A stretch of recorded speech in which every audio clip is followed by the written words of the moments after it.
She thought her biggest challenge was giving birth, until she walked into a hospital room at 2 a.m. and saw her husband holding another woman's hand as that woman gave birth to his baby.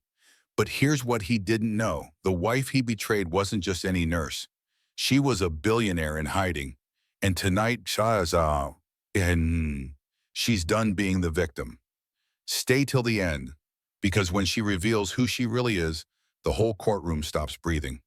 If stories of justice, betrayal, and empowerment hit your heart, make sure to like, comment, share, and subscribe. Your support keeps these stories alive and helps more people hear them. They say you never really know someone until you see them at their worst. I thought I knew my husband, Marcus. 5 years of marriage, a baby on the way, a future we had built together, brick by brick, paycheck by paycheck, dream by dream. Then I walked into County General Hospital at 2:17 in the morning and saw his jacket draped over a chair outside Labor and Delivery Room 412. That gray wool jacket I had bought him last Christmas, the one he wore every day because he said it made him feel successful. His coffee mug sat beside it, the one that said "World's Best Dad." I had given it to him 4 months ago when we found out about the pregnancy, back when I still believed in things like world's best dads. My whole life had been a lie. But here is the thing, he had no idea who he had married. He thought I was just a nurse living paycheck to paycheck. He thought he was the provider, the big man, the one with all the power. He was wrong, so incredibly wrong. Let me start from the beginning. My name is Sarah Mitchell. At least, that is what everyone has called me for the past 7 years. I am 34 years old, 7 months pregnant, and until about 3 hours ago, I believed I was living an honest, simple life with a man who loved me for exactly who I was. I was wrong about almost everything. It started with a phone call at 11 p.m. on a Tuesday night. Marcus, my construction foreman husband, saying he had an emergency at the worksite. His voice sounded strained, urgent, like something terrible had happened. A collapse, an injury, something that required his immediate presence. He told me not to wait up, that he loved me, and then the line went dead. His phone went straight to voicemail after that. Every single call I made went unanswered. I tried to sleep. I really did.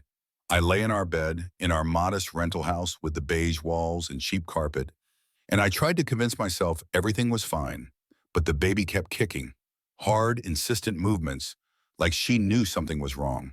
And I kept thinking about the receipt I had found 2 weeks earlier, tucked in the pocket of Marcus's work jacket when I was doing laundry. Babies R Us, $847.32. Crib, changing table, mobile. We had never been to that store. Our nursery furniture came from IKEA, assembled by Marcus on a Sunday afternoon while I made sandwiches and handed him the wrong screwdriver repeatedly until we both laughed about it. By 1:30 in the morning, I could not take it anymore. The not knowing was worse than any answer could be. I got dressed, slowly, carefully, my 7-month pregnant body moving like I was underwater. I got in my Honda Civic, the used 2015 model we had bought together 3 years ago, and I drove to County General Hospital, the hospital closest to our rental house. The hospital Marcus had suggested for our birth plan 6 months ago. Good reputation, he had said, close to home, easy access. He knew so much about it. He had opinions about which entrance to use, which parking lot was best, which floor had the nicest nurses. Now I understood why. The maternity ward was quiet at that hour. The fluorescent lights hummed overhead, that particular sound hospitals make, the buzz of electricity mixed with the hum of air conditioning and the distant beep of monitors. The smell hit me as soon as I stepped off the elevator. Antiseptic and something else. Fear, maybe. Or endings disguised as beginnings. I walked slowly down the corridor. My hand rested on my belly. The baby kicked again. I whispered to her, "I know, baby. I know." I rounded the corner to Labor and Delivery and froze. His jacket hung on the chair outside room 412. Gray wool. I would recognize it anywhere. I had touched that fabric 1,000 times. Straightened the collar, picked lint off the shoulders, buried my face in it when he hugged me. His coffee mug sat next to it. World's Best Dad. The letters were starting to fade from too many trips through the dishwasher. His phone charger coiled beside them like a snake. My legs moved without my permission. I walked to the door, Through the small, rectangular window, I could see inside. Marcus stood next to the hospital bed, holding a woman's hand. She was younger than me, mid-20s maybe, brunette hair plastered to her forehead with sweat. Her face was red, contorted, screaming through a contraction. Marcus bent down, his face close to hers, and whispered something in her ear. She nodded, squeezed his hand harder. The same way I had practiced squeezing his hand at birthing class 6 weeks ago. The instructor had called it the partner grip. You will need an anchor, she had said. Someone to ground you through the pain. A nurse pushed through the door, young, tired, night shift exhaustion written across her face.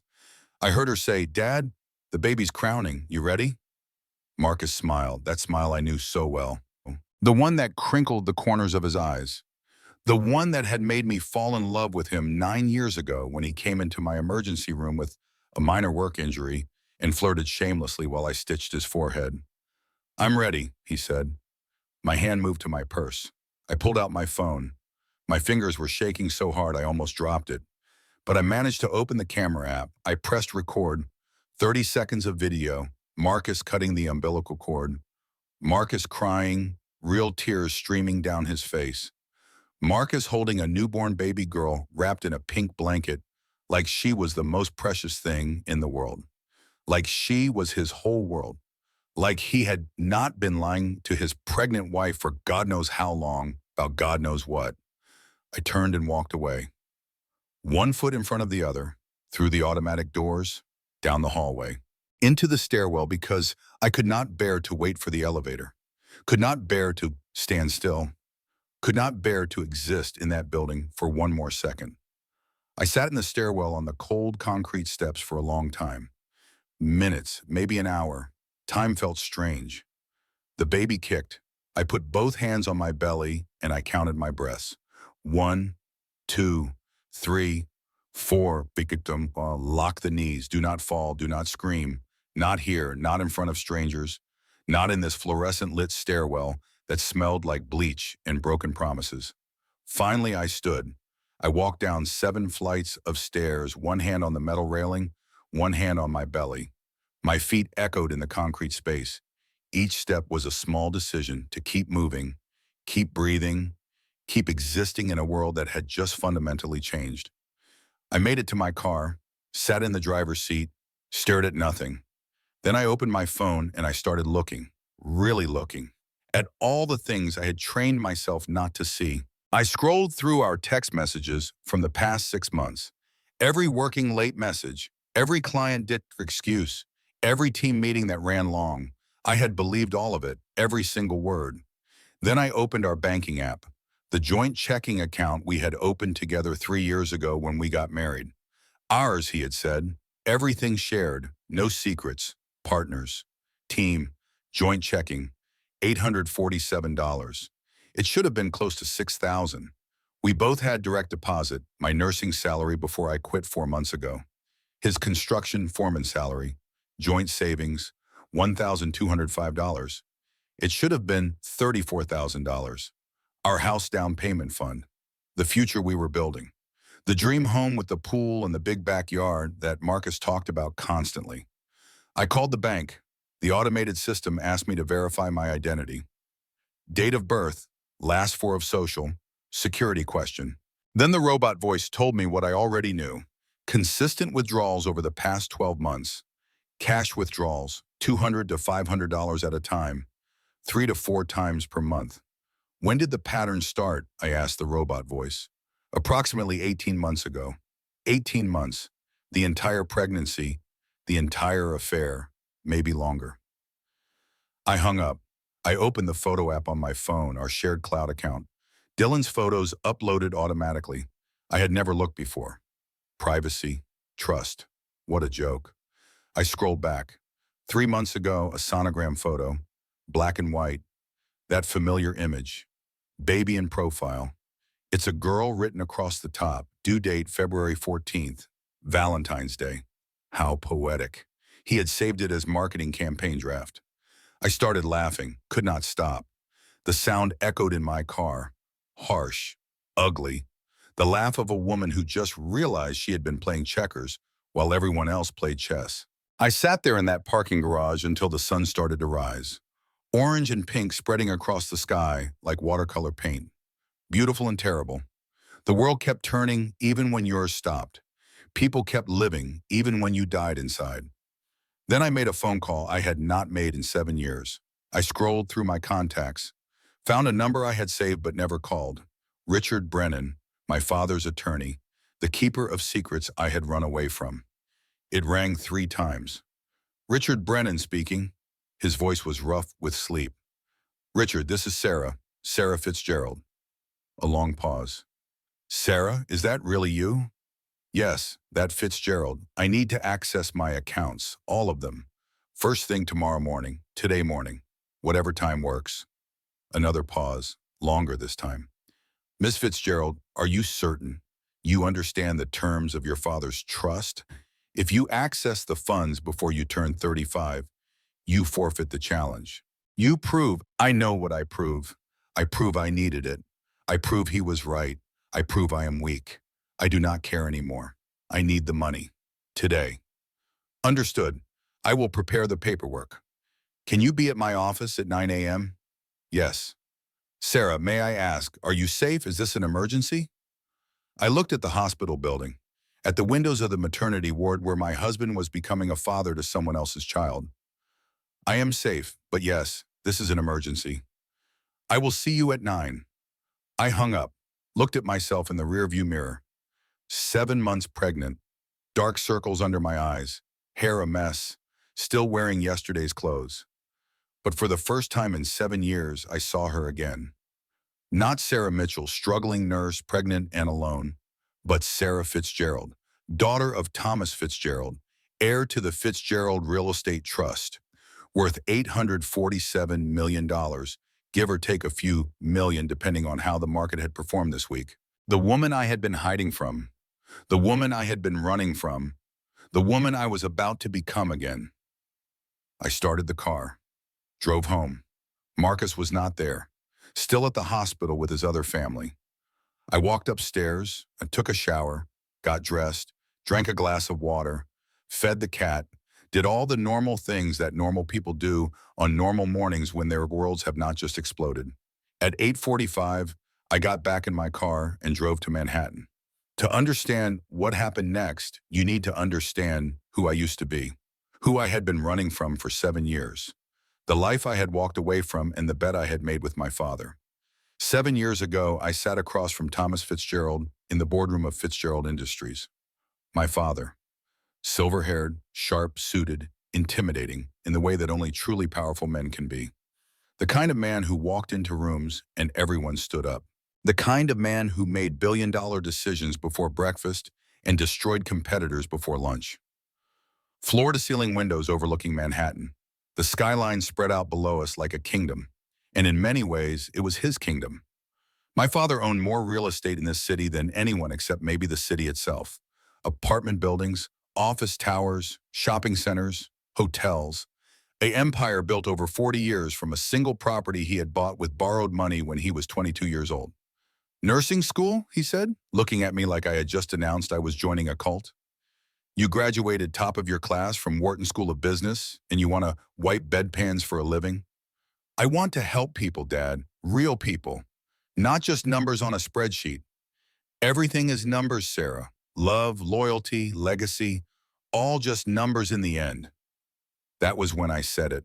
The thing I had been holding in since I was 16 years old, since the night my mother died alone in a hospital bed while my father was in Shanghai closing a deal on a property that he did not need and would never visit. That is exactly why Mom died alone in a hospital while you were in China closing a deal. The room went silent. My father's face changed, hardened like concrete setting. But I saw the flicker underneath. Pain, guilt, regret. All the things he never let himself feel during business hours. Your mother understood the nature of my work. She knew. She understood nothing. She accepted. There is a difference. She accepted that you valued money more than her final breaths. She accepted that a property deal was more important than holding her hand. She accepted that your empire mattered more than her life. But understanding? No, Dad, she never understood. None of us do. We sat in silence for a long moment. The city hummed below us. Millions of people living their lives, making their own choices, building their own futures. Unaware that in this room something fundamental was breaking. I am leaving, I said. I am going to live a normal life. I want to know if anyone can love me for me. Not for the Fitzgerald name, not for the money, not for what I can do for their career or their bank account. Just me, Sarah, the person I actually am underneath all of this. My father leaned back in his chair, studied me. I could see his mind working, calculating, running through scenarios. He was always thinking 3 moves ahead, always strategizing. You think you can make it out there? On a nurse's salary? You have never worked a day in your life. Not really. You have never worried about rent or grocery bills or whether you can afford to fix your car. You have no idea what normal people deal with. I am willing to find out. He smiled then, not a warm smile, a calculating one. The smile of a man who had just seen an opportunity. Fine, here's the deal. Your inheritance, $600 million in trust right now. Money your grandfather left you. Money I have been managing for you. Money that legally becomes yours when you turn 35, per the terms of your grandfather's will. I know all of this. Here is what you do not know.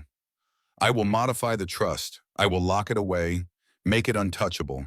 You cannot access it until you turn 35 years old, or until you ask for it, whichever comes first. What is the catch?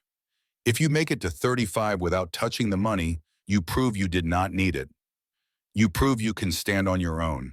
You prove you are not like everyone else who comes into money and becomes dependent on it.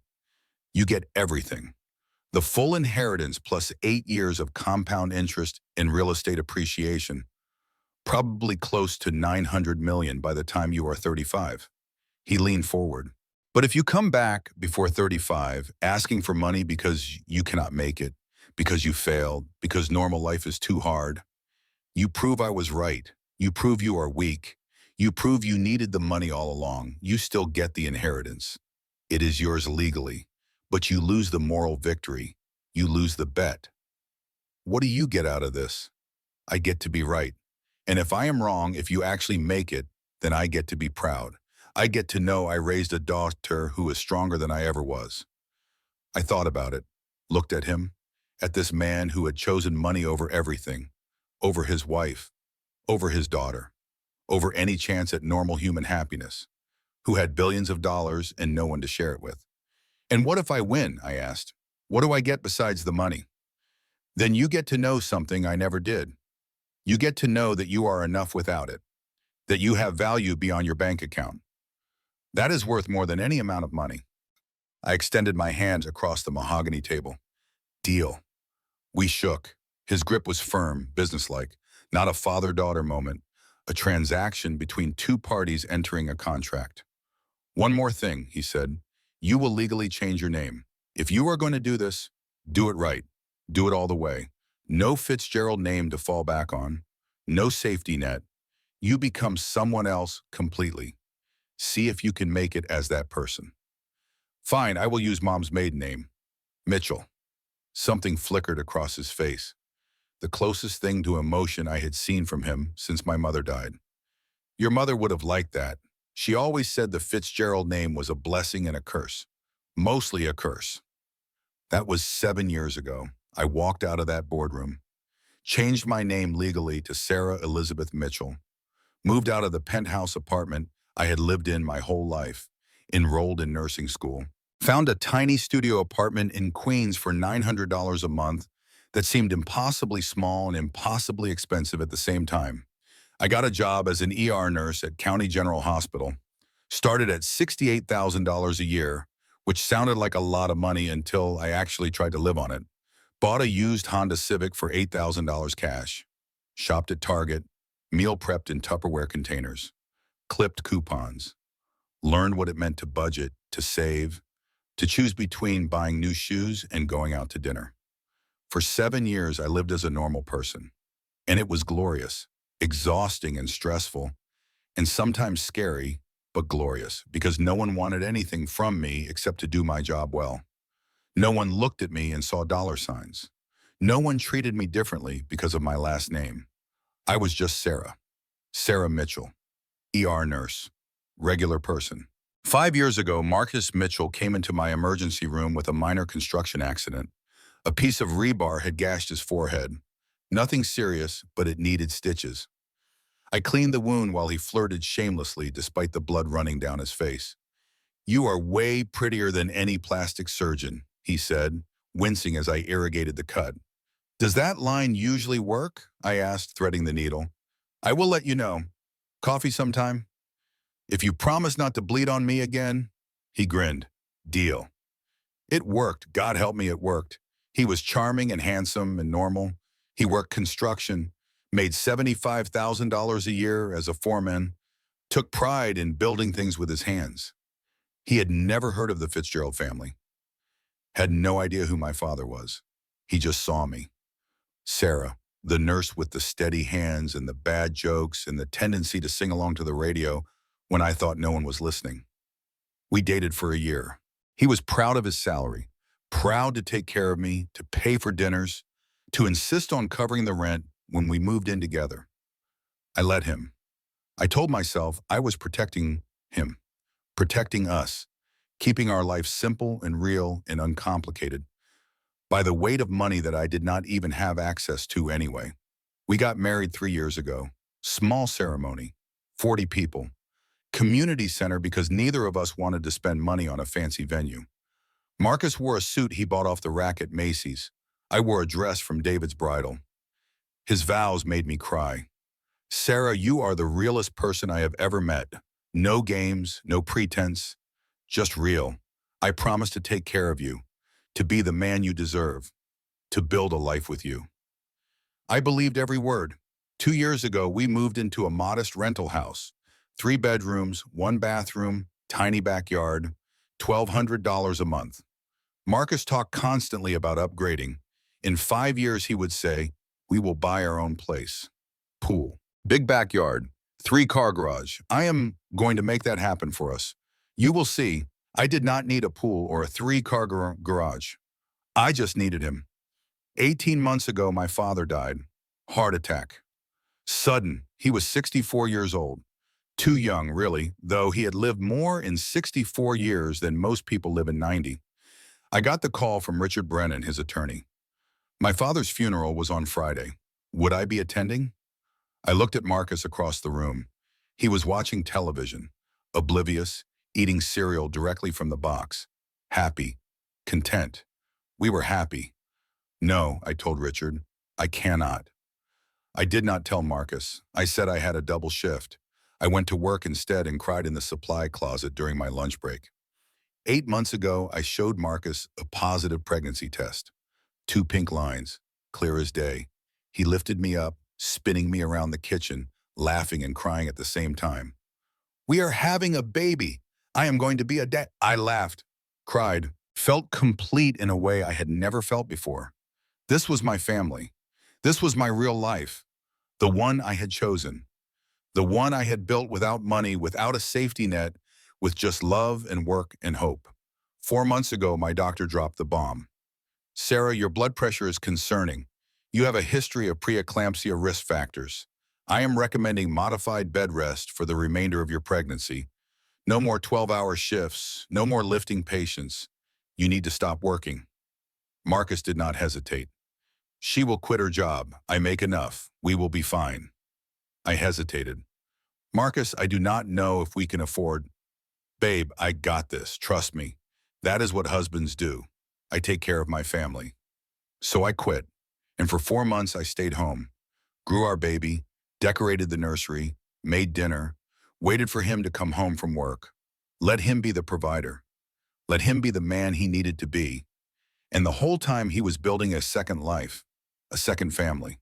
Using our money, my money really, though he did not know that, could never have known that. Until now, I went home at 6 in the morning. The sun was fully up now. Wednesday morning, regular people going to regular jobs, living regular lives where their husbands did not have secret families. Marcus's car was in the driveway. He was home, back from the hospital, back from watching his other baby being born. I found him in the kitchen making breakfast. Pancakes, my favorite, his apology language, food is love, domestic performance art. Hey, babe. He turned when I walked in, smiled that boyish smile that had made me fall in love 9 years ago. Dimple in his left cheek, perfect white teeth, empty eyes. How had I never noticed how empty his eyes were? Where did you go so early? I woke up and you were gone. I was worried. Could not sleep. Went for a drive. Everything okay? Baby okay? He gestured at my belly with the spatula.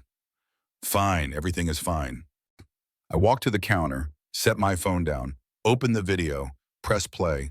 The image filled the screen. Marcus in the delivery room, holding her hand, cutting the umbilical cord, crying, holding a baby girl wrapped in pink. The spatula clattered to the floor. Marcus's face drained of all color. He opened his mouth, closed it, opened it again. Sarah, how long? I can explain. How long, Marcus? A beat, 2 beats, 3. I counted them like I counted my breaths. Survival technique. He sat down heavily in one of our kitchen chairs, the cheap ones from IKEA that wobbled. 2 years. I did not flinch, did not react, just nodded. Somehow hearing it out loud made it more real and less real at the same time. Her name? Vanessa. The baby? Lily. Her name is Lily. Our savings? The $34,000 we were saving for a house? He looked away, could not meet my eyes. I needed it. Vanessa's insurance does not cover maternity. She works retail. Part-time, no benefits. The delivery was $18,000 out of pocket, then the apartment deposit, 2 months rent up front, furniture, the crib, the changing table, clothes, diapers, all of it adds up. You stole our baby's future to fund your other baby. Sarah, it is not that simple. I stood. Actually, Marcus, it is exactly that simple. He stood too. And this is the part that still surprises me, even now, months later. He did not grovel, did not beg for forgiveness, did not drop to his knees and plead for another chance. He looked almost relieved, like he had been carrying a weight and now he could finally put it down. Okay, you are right. You are completely right. I messed up. I am sorry, but Sarah, I need to tell you something. Something I have been trying to figure out how to say for months now. A long pause. The kitchen clock ticked. The refrigerator hummed. Normal sounds in an abnormal moment. I want a divorce. The room tilted. What? I have been trying to figure out how to tell you. I was going to wait until after your baby was born because I did not want to stress you out during a high-risk pregnancy. The doctor said stress could trigger preeclampsia. I did not want to risk your health or the baby's health. But now that you know I can just allow it, I want a divorce. I want to be with Vanessa and Lily. I want to be a family with them. I just stared at him. This man I had married.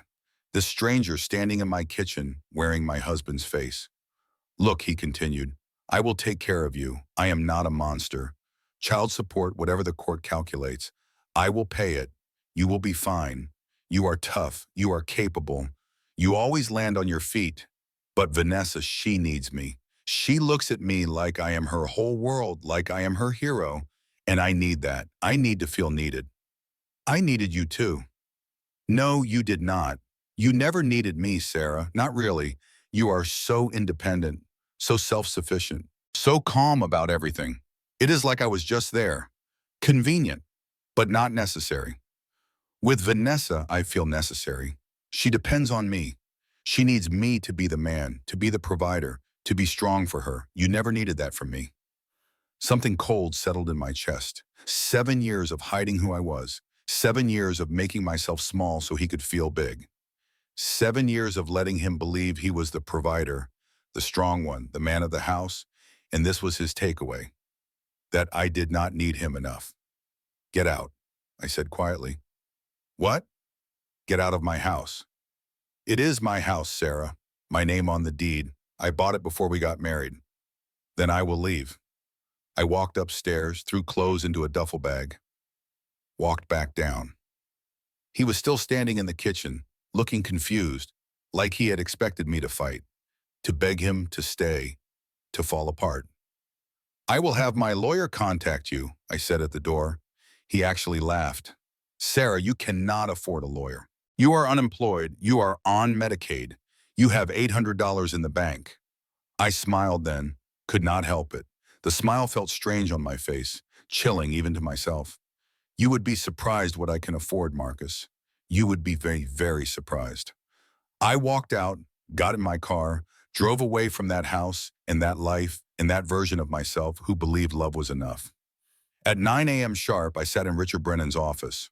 Mahogany desk that probably cost more than Marcus made in a year. Leather chairs that smelled like money and old books. Floor-to-ceiling windows overlooking Manhattan. The skyline spread out below us like a promise. Richard Brennan looked older than I remembered. Grayer, more lines around his eyes. But his gaze was still sharp, still kind. He had been my father's attorney for 30 years, had watched me grow up, had probably known exactly what I was running from when I changed my name and disappeared 7 years ago. Sarah, he said gently, it is good to see you. I wish it were under better circumstances. Me too. I prepared the paperwork when you called last night. All you need to do is sign here and here and here and the trust transfers to your active control. You will have full access to all accounts, all properties, all assets, everything your grandfather left you. Everything your father managed and grew over the past 34 years. Before I sign, can I see my father's letter? Richard pulled a manila envelope from his desk drawer, sealed with wax, very old school, very much my father's style. He left this with me 3 years ago, told me to give it to you if you either made it to 35 or if you came back for the money early. Either way, he wanted you to have it. My hands shook as I broke the seal, pulled out a single sheet of paper, my father's handwriting, strong, decisive strokes. I read it aloud, my voice breaking. Dear Sarah, if you are writing this, you'd either made it to 35 or something went wrong and you needed the money early. Either way, I am proud of you for trying. You have more integrity than I ever did. I was wrong to push you away for wanting to be normal. I died alone, wealthy, and miserable. You tried to be happy. That took more courage than I had. Tears blurred the words. I kept reading. The money is yours no matter what. But more importantly, you were always enough, with or without it. I spent my whole life measuring people's worth in dollars. I measured your mother's worth that way. I measured your worth that way. I was wrong. Your mother knew it. You knew it. I was the only fool who did not understand until it was too late. My voice was barely a whisper now. Use the money better than I did. Build something that matters. Love someone who sees you, not the dollars. Build a legacy that is about more than numbers on a balance sheet. And Sarah, I am sorry. I am sorry I was not at the hospital when your mother died. I am sorry I chose a deal in Shanghai over holding her hand. I am sorry I chose numbers over you. I am sorry I did not tell you I loved you enough. I am sorry for all of it. Forgive me if you can. If you cannot, I understand. I would not forgive me either. Love, Dad. I cried then, ugly, real crying, for my father, for my mother, for all the years we wasted not understanding each other, for the fact that he figured it out too late and I was too stubborn to come back before he died. Richard waited patiently, handed me tissues, let me grieve. When I finally composed myself, he spoke quietly. He asked me to tell you something else. He said, and I quote, if Sarah comes back for the money because some bastard hurt her, tell her to use every penny to destroy him. That is what the money is for. Justice, protection, power. Tell her to take back everything he stole from her and then some. Tell her I am proud of her for fighting. I laughed through tears. That sounds exactly like Dad. He loved you very much, Sarah. He was not good at showing it, but he loved you. I know he did. I signed the papers. 5 signatures. My hand was steady, decisive. Sarah Elizabeth Fitzgerald Mitchell. Both names, all of me. It is done, Richard said. You now have full access to $847 million. Give or take a few million depending on how the market performs today. There are also properties, your father's penthouse, the house in the Hamptons, the apartment in Paris. All of it is yours. The number hung in the air. $847 million. More money than most people could comprehend. More money than I could spend in 10 lifetimes. Enough money to change lives, destroy lives, save lives. I need a lawyer, I said, not you. You are estates and trusts. I need a divorce attorney, the best one in the state, the one who handles high-profile cases, the one who never loses. Richard smiled. I know exactly who you need, Margaret Voss. She is a killer, expensive as hell but worth every penny. I will call her right now. 2 hours later, I sat in Margaret Voss's office. She was 52 years old, platinum blonde hair and a severe bob, designer suit that probably cost $5,000, and she radiated controlled menace. The kind of woman who walked into court and opposing counsel immediately started sweating. Her office overlooked Central Park. Art on the walls that I recognized from auction catalogs. A Rothko, a Warhol, a Basquiat. This was a woman who understood power. Sarah, she said after Richard briefed her over the phone, let me make sure I understand the situation. Your husband of 5 years has been having an affair for 2 years. He got his mistress pregnant. She just gave birth last night. He drained your joint savings account of $34,000 to fund this affair. He owns a house in his name only. He asked you for a divorce this morning.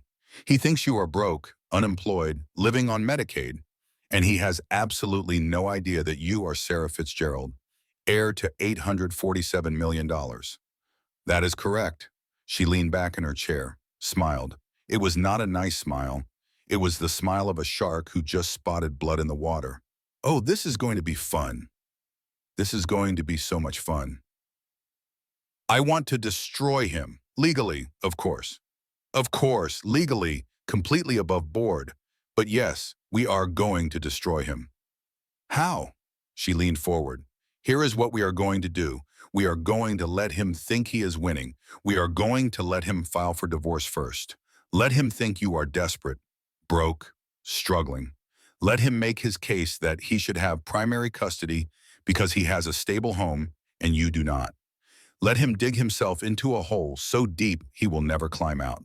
And then, when he is feeling confident and secure and victorious, we are going to pull the rug out from under him so hard he will never get up again. How long will this take? 3 months, maybe 4. Depends on how long you can hold your nerve. What if I cannot? What if I break? Margaret studied me. Sarah, you went 7 years without touching $600 million to prove a point. You lived as a nurse making $68,000 a year when you could have been living in a penthouse and never working a day in your life. You can handle 3 or 4 months of pretending to be broke to prove a different point. She stood, paced to the window, looked out at the park below. Besides, revenge is a dish best served cold. And Billionaire cold? That is Arctic. That is absolute zero. That is the kind of cold that destroys everything in its path. I smiled despite myself. Okay, let us do it. One rule. You do exactly what I say when I say it. No improvising. No emotional decisions. No contacting Marcus directly. No social media posts. Nothing.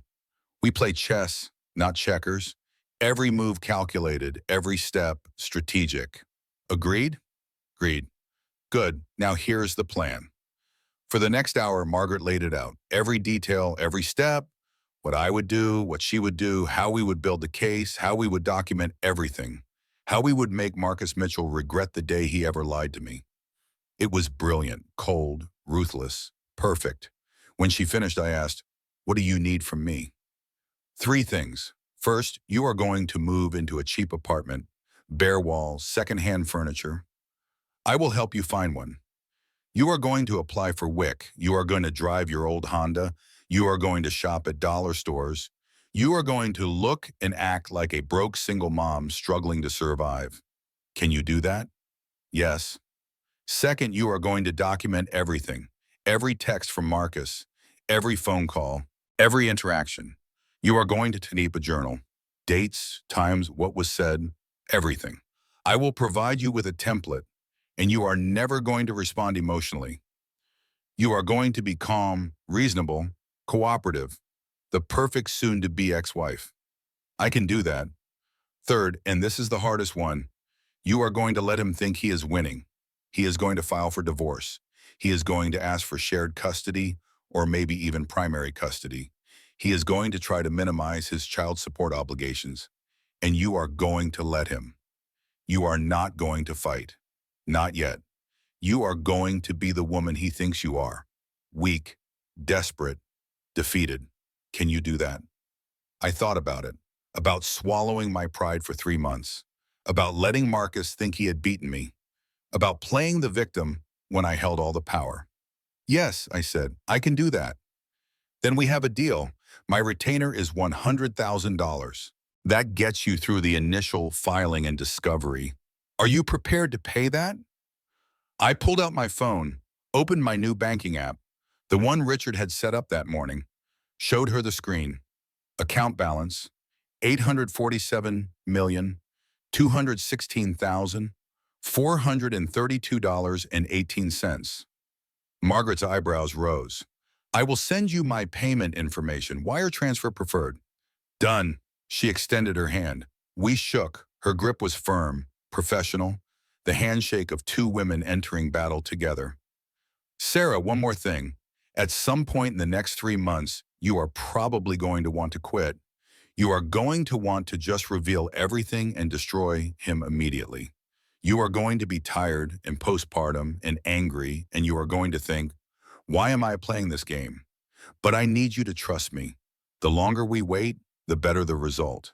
The more he reveals his true character, the worse he looks in court. Patience is our weapon. Timing is everything. Can you trust me on that? I thought about my father, about the 7-year bet we made, about patience and strategy and playing the long game. Yes, I said, I can trust you on that. Good, then let us begin.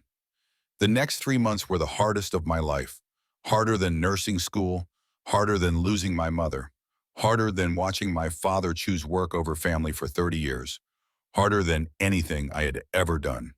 I moved into a cheap apartment in a bad part of town. Margaret found it for me. $600 a month, thin walls, stained carpet, a window that looked out onto a brick wall, one bedroom barely big enough for a bed and a crib, secondhand furniture from Goodwill, a folding table, plastic chairs, a futon that creaked every time I sat down. I applied for WIC at the social services office, sat in plastic chairs in a waiting room that smelled like desperation and disinfectant, filled out forms asking about my income, my expenses, my employment status. Unemployed, I wrote, 7 months pregnant, high risk, no support system. They approved me on the spot, gave me vouchers for milk, eggs, cheese, cereal, peanut butter, told me about other programs I might qualify for. Food stamps, Medicaid, housing assistance. I took all the paperwork, said thank you, felt the weight of other people's pity pressing down on me like a physical thing. I drove my old Honda Civic while Marcus kept the newer car, the 2019 Accord we had bought together a year ago. He needed it for work, he said. I understood, I said. I was not working anyway. Where did I need to go? I shopped at dollar stores, bought generic diapers in preparation for the baby, bought maternity clothes from the clearance rack at Target, wore them until they were threadbare because I could not afford more. All while Margaret's team worked behind the scenes like a special forces unit. Forensic accountants analyzed Marcus's finances, every transaction for the past 5 years, every deposit, every withdrawal, every credit card charge, building a picture of his real financial situation. Private investigators followed him, photographed him with Vanessa, with the baby, and then 2 months in, they discovered something even I had not known. Brittany Walsh, 24 years old. Waitress at a bar Marcus frequented. They had been seeing each other for 6 months. Marcus was not just a cheater. He was a serial cheater, a pattern, a lifestyle. Margaret showed me the photos in her office. Marcus and Brittany holding hands outside her apartment building. Marcus and Brittany at a restaurant, intimate, leaning close, laughing.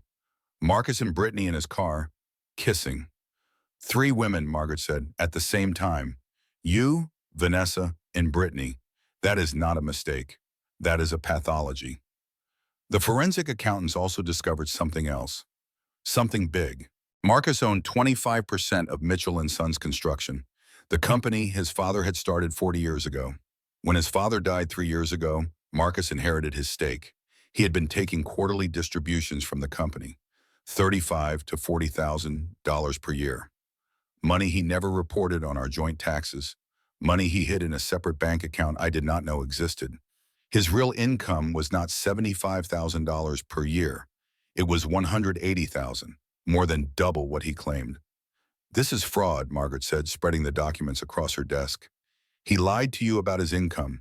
He hid assets. He underreported on taxes. This is criminal behavior. What does this mean for the case? It means we own him. Child support is calculated based on income.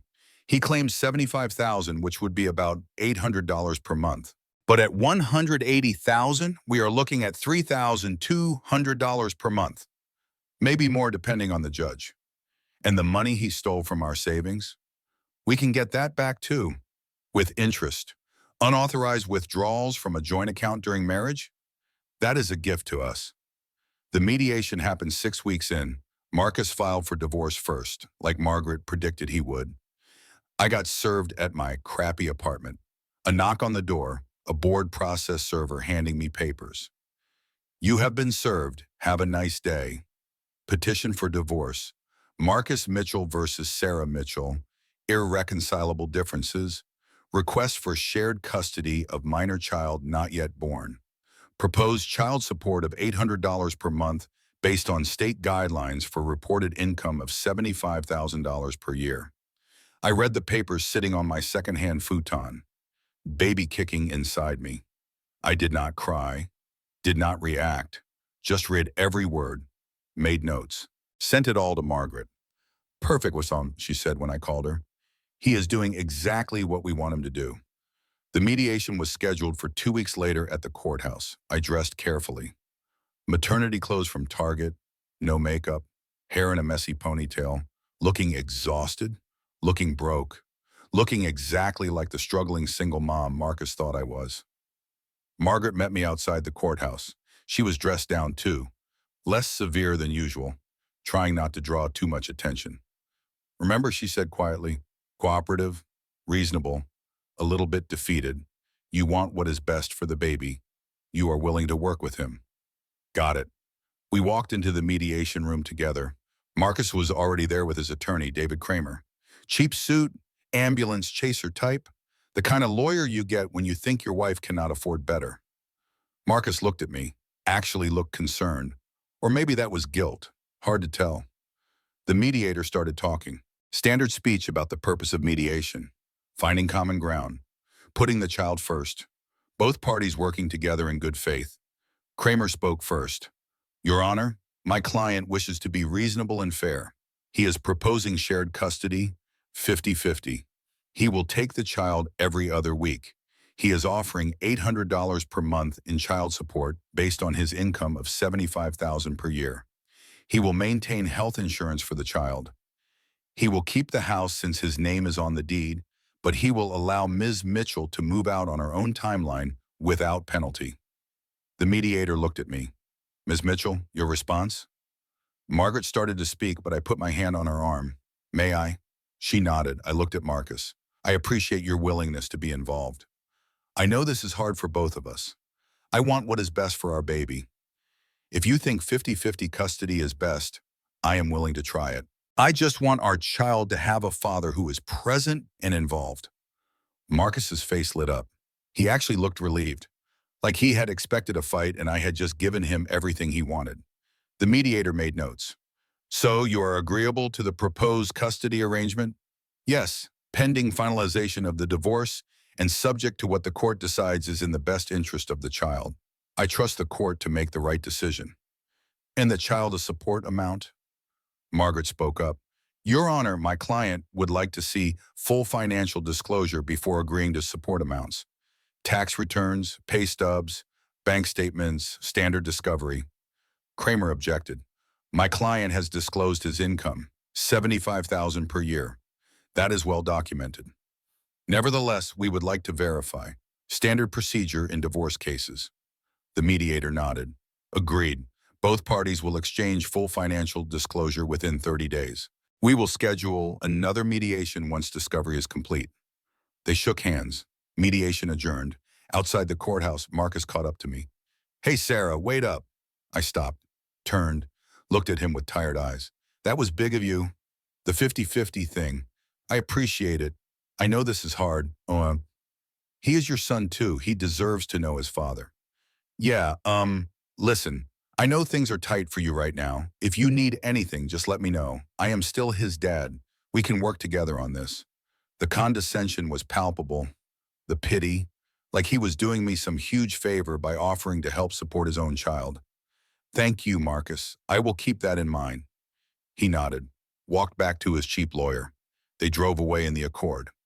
My car, the one we bought together. Margaret waited until they were gone. Then she smiled. Perfect. You were perfect. He thinks he won. He thinks you are cooperative and reasonable and maybe even a little bit pathetic. Exactly what we want. What is next? Now we wait for his financial disclosure, and we prepare ours. Well, yours. And when the time is right, we hit him with everything. At 38 weeks pregnant, I went into labor at 3 in the morning. Contractions started slow, manageable, then suddenly they were not. I called my sister Rebecca. She was the only family I had told about any of this. She drove across the city to get me, got me to the hospital. Labor was brutal, 22 hours. The epidural only worked on one side of my body. I could feel everything on the right side. Every contraction, every push, streaming, begging for it to stop. It did not stop. My blood pressure spiked. The monitor started beeping. Doctors rushed in. Sarah, we need to do an emergency C-section. The baby's in distress.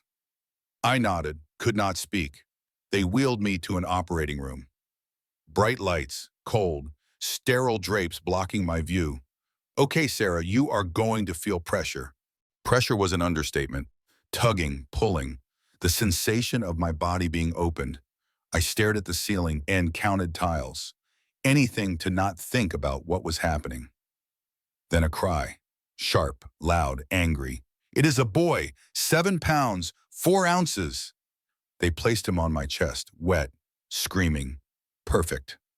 I looked at him and everything else fell away. All the pain, all the fear, all the anger. Just this tiny human who needed me. Hi, baby, I whispered. Hi, I am your mom. It is just us, okay? Just us. He quieted, stared at me with dark eyes, like he understood. I named him Jackson, after my mother's father. A good name, a strong name. Margaret came to the hospital that morning. She found me in recovery, holding Jackson. IV in my arm, incision burning across my abdomen. Congratulations, she said. He is beautiful. Thank you. How are you feeling? Like I got hit by a truck. Good. I need photos. What? Photos of you post-surgery, looking exhausted, struggling. We are building a narrative. Marcus abandoned you during the birth. You went through major surgery alone. Every detail matters. I wanted to argue, wanted to say I was 6 hours post-op. Could not we do this later? But I understood. This was part of the plan. This was part of destroying him. Okay, take the photos. Margaret did. Me holding Jackson. Me crying from pain and hormones and exhaustion. Me in a hospital gown with an IV. Me looking like a woman at her breaking point. Perfect, Amy, Margaret said. Now rest. I will handle everything else. Did Marcus call? He texted Rebecca, asked if you had the baby yet. She told him yes. He said, and I quote, great. Tell her I will come by this weekend. This weekend, 4 days away, I had just had major surgery to bring his child into the world, and he would come by this weekend. Like I was a casual acquaintance he might grab coffee with if he had time. Perfect, I said. That is perfect for the case. Margaret smiled. Yes, it is. Get some rest, Sarah. The hard part is still to come. 2 weeks postpartum, I was home in my crappy apartment with Jackson. Still recovering from the C-section. Incision still hurt. Sleep deprived. Nursing every 2 hours. Wondering how any human being survived the first month of parenthood. The doorbell rang. I shuffled to the door, moving like an old woman, holding my incision. A process server stood there. Different guy this time. Sarah Mitchell? Yes? You have been served. Have a nice day. He handed me papers, left before I could respond. I opened the envelope with shaking hands, read the header, Emergency Petition for Primary Custody, filed by Marcus Mitchell. My vision tunneled. I sat down on the floor right there in the hallway, still holding the papers. Jackson crying in his bassinet in the other room. I read every word. Marcus was suing for primary physical custody of Jackson. His grounds: mother is financially unstable, unemployed, on public assistance, living in substandard housing with month-to-month lease. Mother is emotionally unstable, postpartum, isolated, no support system visible. Mother is unable to provide stable home environment for minor child. Father, in contrast, is employed with steady income, owns home, in stable relationship with partner, Vanessa Cole, who is experienced with newborns, can provide two-parent household and stability minor child needs. Petitioner requests primary physical custody with mother granted supervised visitation every other weekend. If mother regains employment, she will pay child support to father based on income. Court date 30 days from now. I started laughing, then crying, then could not tell which was which. He wanted me to pay him child support. He wanted to take Jackson away from me and make me visit my own son under supervision like I was the danger, like I was the problem. I called Margaret. I saw, she said, he filed an hour ago. I got the notification. Can he win? My voice sounded small, scared, not like myself at all. On paper, maybe. You are unemployed, on assistance, postpartum, living in a terrible apartment. He is employed, owns a home, has a partner. Family court judges prioritize stability. The optics are bad for us.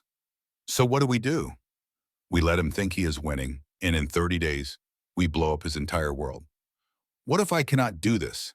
What if I cannot hold my nerve for 30 more days? Sarah, listen to me. You are playing a role. Broke, desperate, single mom. But that is not who you are. You are a billionaire. You are in control. You are letting him think he is winning so that his fall is harder. Do not lose sight of that. Long silence. Jackson crying. My incision throbbing. Everything hurt. Okay, I finally said. Okay, I trust you. Good. Now I need you to do something for me. What? Stop paying rent on that apartment. What, Margaret? You heard me. Stop paying. Get an eviction notice. It will make the narrative even stronger. You were so broke you could not even pay rent. This is insane. This is strategy. In 10 days, you will own a $4 million penthouse. But today, you are a struggling single mom about to be evicted. Stay in character. I hung up, looked at Jackson in his bassinet. Your mama is playing a very dangerous game, baby. I hope it works. The eviction notice came 3 weeks postpartum, taped to my door when I woke up to feed Jackson at 3 a.m. Notice to vacate. Rent unpaid for 30 days. You have 7 days to pay in full or vacate premises. Failure to comply will result in legal eviction proceedings. I took a photo, sent it to Margaret. She texted back immediately. Perfect, do not pay. Let them file eviction. I texted back. This feels wrong. It is theater. In 1 week, you will own a penthouse. But today, you are a struggling single mom about to be homeless. Stay in character. 4 days before the custody hearing, everything changed. Marcus found out I had hired Margaret Voss. I do not know how. Maybe Kramer figured it out. Maybe someone saw us together. Maybe Marcus finally did some research and put 2 and 2 together. My phone rang. Unknown number. I answered. You fucking bitch! Marcus's voice, shaking with rage. Marcus! You hired Margaret Voss? How the hell are you paying for that? Her retainer alone is $100,000. Where did you get that kind of money? I said nothing. Did your family loan you money? Is that it? Did you go crying to your rich sister? Did you lie to me about your family this whole time? He thought Rebecca was funding this. He had no idea. Marcus, I am not discussing this with you. Speak to my lawyer. You know what? Fine, fine. You want to play dirty? I will play dirty. I am filing an emergency motion, financial fraud. You lied to the court about being poor. You claimed you were indigent when you clearly have access to money. That is fraud. Fraud. You could go to jail, and when I prove it, you are never seeing Jackson again. He hung up. I called Margaret. I heard, she said. He filed an emergency motion for a financial audit 10 minutes ago. Claims you committed fraud by misrepresenting your financial status. Can he do that? He just did. The hearing is scheduled for tomorrow morning, before the custody hearing. Judge wants to hear it immediately. What does this mean? It means he is forcing us to reveal your finances early, before we planned, before we laid the full trap. So we lost? The element of surprise is gone? Margaret laughed, actually laughed. Oh, Sarah, you sweet summer child. No, we did not lose. Marcus just made the biggest mistake of his life. I do not understand. He moved up the timeline, which means instead of destroying him in front of a custody judge in a civil proceeding, we get to destroy him in front of a financial fraud judge. And financial fraud? That carries criminal penalties. He just upgraded his potential consequences from losing his kid to going to jail. So this is good? This is better than good. This is perfect. Tomorrow we do not just win, we annihilate. The courtroom was packed. Word had gotten out somehow. Emergency fraud hearing, high-profile divorce. Press filled the back rows. Local news cameras outside. Judge Patricia Hendricks presided. 60-something. No nonsense. 25 years on the bench. She had a reputation for being fair, but brutal. She did not suffer fools or liars. Marcus sat with David Kramer. He looked confident, almost smug, like he had finally figured it out, like he had caught me in a lie and now he was going to win big. I sat with Margaret, calm, unreadable, holding a folder with documents that would change everything. Mr. Kramer, Judge Hendricks said, your client filed this emergency motion. Proceed. Kramer stood. Your Honor, my client has reason to believe Ms. Mitchell committed financial fraud. She claimed to be indigent, applied for public assistance, but has now retained Margaret Voss, whose retainer alone is $100,000. Clearly, she has access to significant funds she did not disclose. We are requesting full financial disclosure from Ms. Mitchell and asking the court to consider whether she has lied to this court and to my client throughout these proceedings. Ms. Voss, your response? Margaret stood slowly, like she had all the time in the world. Your Honor, my client has committed no fraud whatsoever. She never misrepresented her income to this court. She is unemployed. She did qualify for public assistance. She has been living in substandard housing on limited funds. However, she also happens to be the beneficiary of a family trust. A trust that was established before her marriage. A trust that she chose not to access for personal reasons until recently. A trust she did not disclose, Kramer practically shouted. A trust she was not legally required to disclose. The trust predates the marriage. It is a separate asset. It was never community property. There is no law requiring a wife to disclose separate premarital assets to her husband. Judge Hendricks leaned forward. Ms. Voss, how is Ms. Mitchell paying your fees? From her trust, Your Honor, which she recently accessed following her father's death in the dissolution of her marriage. Your Honor, this proves she lied, Kramer started. May I submit Ms. Mitchell's full financial disclosure? Margaret interrupted smoothly. Proceed. Margaret walked forward, handed folders to the judge, to the clerk, to Kramer. Theatrical. Precise. Kramer opened his folder. His face went white. Actually white, like he had seen a ghost. Your Honor, he stammered. This says Ms. Mitchell has a net worth of $847 million. The courtroom erupted. Gasps, whispers. Someone in the press section swore loudly. Judge Hendricks banged her gavel. Order! Order in this court! She looked at me. Ms. Mitchell, please stand. Is this financial disclosure accurate? I stood.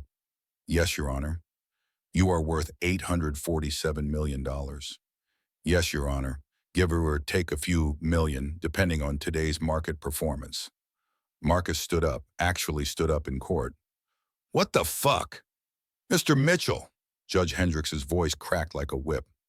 Sit down immediately or I will hold you in contempt of this court. He sat, but he was shaking, face red, hands clenched into fists. Margaret continued like nothing had happened. Your Honor, allow me to explain.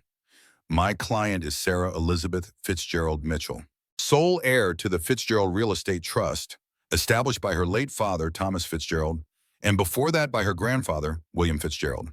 The trust was valued at $600 million at the time of her marriage 5 years ago. Through compound interest, real estate appreciation, and sound management, that trust is now valued at $847 million. She hid this from me, Marcus shouted from his seat. She lied. She let me think. Mr. Mitchell, one more outburst and you will be removed from this courtroom, Judge Hendricks warned. Kramer tried to recover. Your Honor, she actively concealed her wealth. She lived as a nurse. She pretended to be poor. She let my client believe he was the provider. This is deceptive. This is perfectly legal, Margaret said calmly. Miss Mitchell disclosed nothing because she owed him nothing. They had no prenuptial agreement.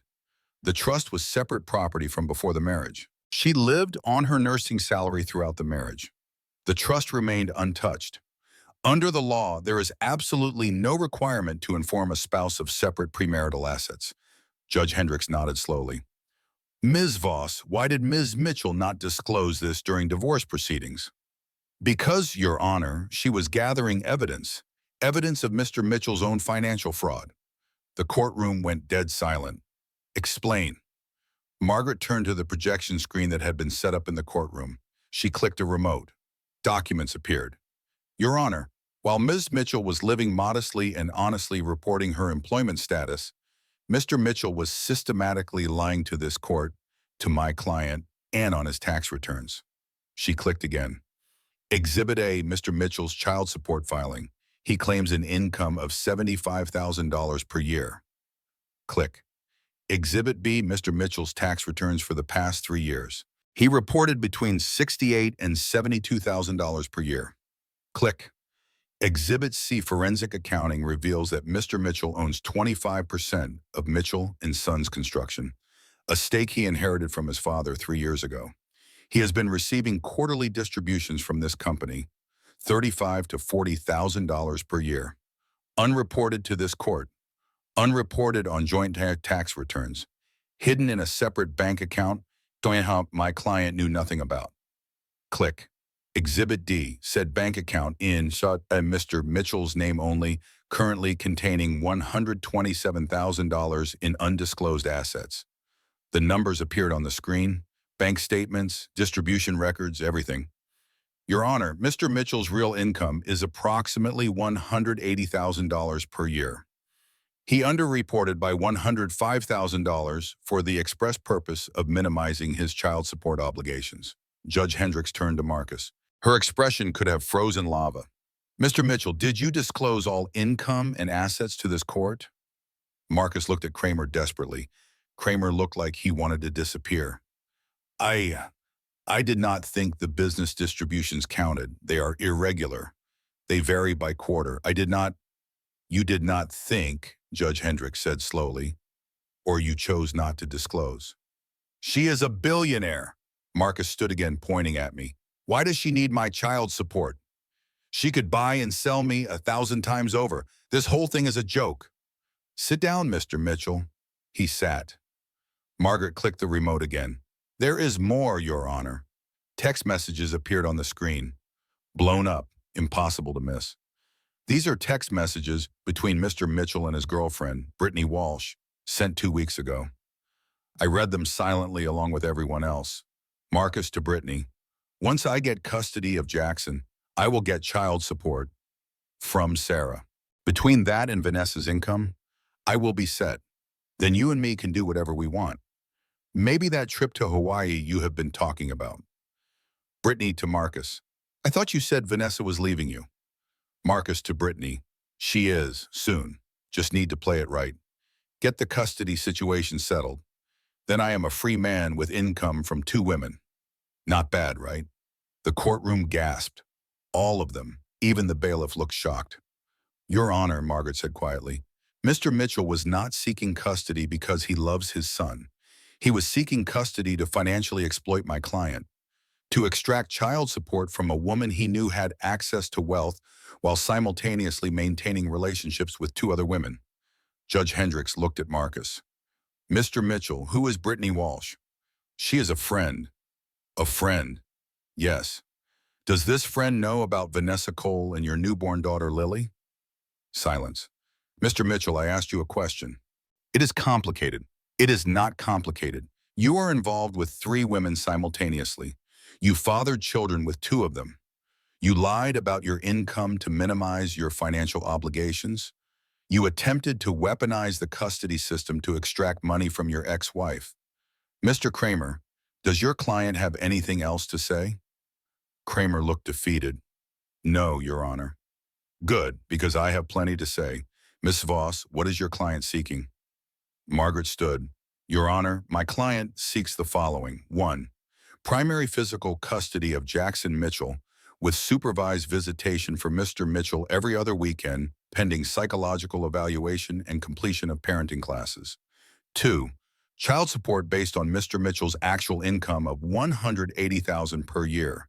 Under state guidelines, this calculates to $3,200 per month, retroactive to the date of Jackson's birth. Mr. Mitchell currently owes $9,600 in back support. 3. Reimbursement of the $34,000 Mr. Mitchell withdrew from joint savings without my client's consent, plus 8% annual interest, totaling $37,720. 4. Full payment of my client's legal fees, which total $180,000 to date. 5. An order prohibiting Mr. Mitchell from filing any further frivolous motions or making false statements to this court regarding my client's finances or fitness as a mother. Judge Hendricks nodded, made notes. The courtroom waited in silence. Finally, she looked up. Here is my ruling. 1. Custody. Ms. Mitchell is awarded primary physical custody of Jackson Mitchell. Mr. Mitchell is granted supervised visitation every other weekend, 2 hours per visit, pending successful completion of psychological evaluation and parenting classes. Unsupervised visitation may be considered then after 6 months if Mr. Mitchell demonstrates consistent engagement and passes evaluation. 2. Child support. Mr. Mitchell will pay $3,200 per month based on his actual income of $180,000 per year. This is retroactive to the date of the child's birth. Mr. Mitchell owes $9,600 in back support, payable within 30 days or subject to wage garnishment. 3. Reimbursement. Mr. Mitchell will reimburse Ms. Mitchell $34,000 for unauthorized withdrawals from joint savings, plus 8% annual interest, totaling $37,720, payable within 60 days. 4. Legal fees. Mr. Mitchell will pay Ms. Mitchell's reasonable legal fees of $180,000. Payment plan acceptable, but must begin within 30 days. 5. Financial fraud. I am referring this matter to the District Attorney's Office for potential perjury charges. Mr. Mitchell knowingly and willfully lied to this court about his income. That is a criminal offense carrying potential jail time. 6. Restraining order. Mr. Mitchell is prohibited from contacting Ms. Mitchell except through attorneys or court-approved Keo parenting app. Any violation will result in immediate arrest. She paused, looked directly at Marcus. Mr. Mitchell, let me be abundantly clear. You did not lose custody of your son because your ex-wife is wealthy. You lost custody because you are a liar, a cheat, a fraud, and you attempted to use your infant son as a pawn in a financial game. The court finds you unfit for unsupervised custody at this time. If you wish to have a relationship with your son, I suggest you spend the next 6 months in therapy figuring out why you make the choices you make. Court adjourned. The gavel banged. It was over. 18 months later, I sit at my desk in my father's old office. Floor-to-ceiling windows overlooking Manhattan. The same view he had, the same city, but different somehow. Mine now. Jackson, 18 months old, plays on the floor with blocks. He builds towers and knocks them down, laughing every time. He has his father's smile, but my eyes. My mother's eyes. My assistant buzzes. Ms. Fitzgerald, you have a call on line 2, Marcus Mitchell. I hesitate, then put him through. Sarah. His voice is different, quieter, humbler. Hi, Jackson's birthday is next week. He is turning 2. I was hoping maybe I could see him for his birthday instead of my regular visit. You see him every other weekend, Marcus, per the court order. I know, but supervised visits are hard. The supervisor takes notes on everything I do. I cannot just be his dad. You chose this. I know I did. And I have been in therapy, twice a week, working on myself, understanding why I did what I did. I am trying to be better. Sarah, I am so sorry. I threw away the best thing in my life. I look at Jackson, building his tower, innocent, perfect. Marcus, I forgive you. You do? Yes, not for you, for me. Holding on to anger is like drinking poison and expecting you to die. But forgiveness does not mean reconciliation. You are Jackson's father. I will never keep him from you. But you and me, we are done forever. I understand.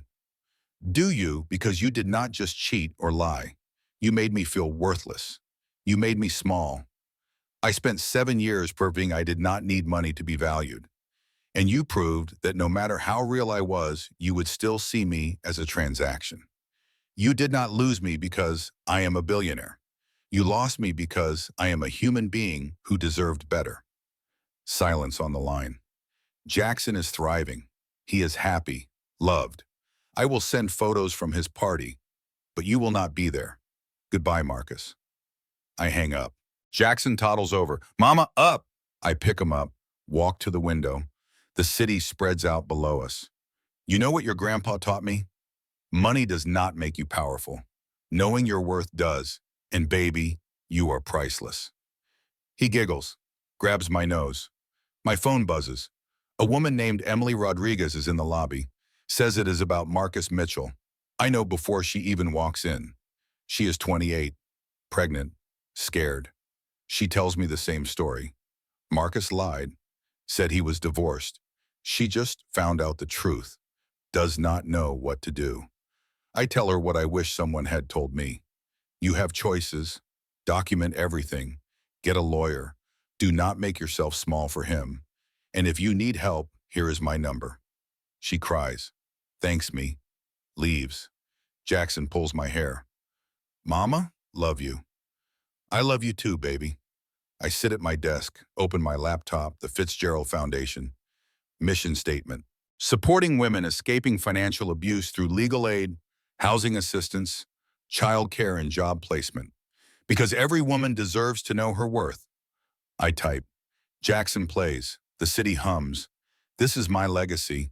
Not the money, not revenge, not even justice, though that was sweet.